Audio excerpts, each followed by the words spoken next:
Decision making से related fifth example है यहाँ पे, Abhijeet is a commerce graduate with 72% marks in graduation and 59% marks at CAIB examination.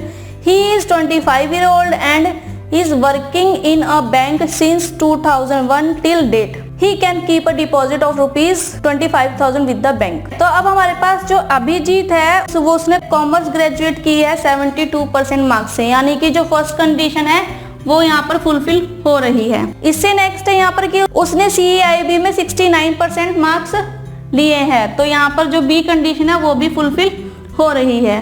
Next है यहाँ पर कि वो 25 ईयर ओल्ड है, तो यहाँ पे जो डी कंडीशन है वो भी फुलफिल हो रही है क्योंकि 24 to 30 के बीच में है उसकी age. And he is working in a bank since 2001 till date.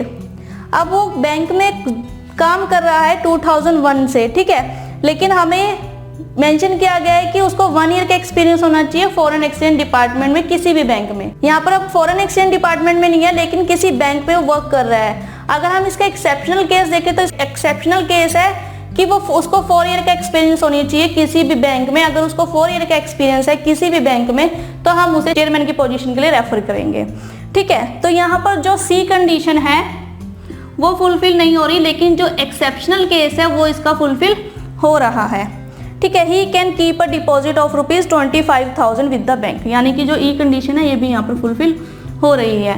अब उसने 4 कंडीशन फुलफिल की, लेकिन जो सी कंडीशन है उसका एक्सेप्शनल केस फुलफिल हो रहा है, तो सी के अगर यहाँ पर हो रहा है तो इसको हम चेयरमैन के लिए रेफर करेंगे, ठीक है। तो हमारा आंसर होगा यहाँ पर option B, refer to the chairman. तो हमारे पास यहाँ पर पहले 3 कंडीशन से रिलेटेड एक्सेप्शनल केस है, 4th और 5th कंडीशन से रिलेटेड कोई भी एक्सेप्शनल केस नहीं है। हमारे पास ये दोनों कंडीशन होनी तो मस्ट है। अगर सपोज कि अगर इन दोनों कंडीशन में से कोई भी एक नहीं है तो वैसे भी इस कैंडिडेट जो है वो सिलेक्ट नहीं होने वाला। और अगर इन तीनों फर्स्ट 3 कंडीशन में से कोई भी कंडीशन फुलफिल नहीं हो रही तो हम उसका एक्सेप्शनल केस चेकआउट करेंगे।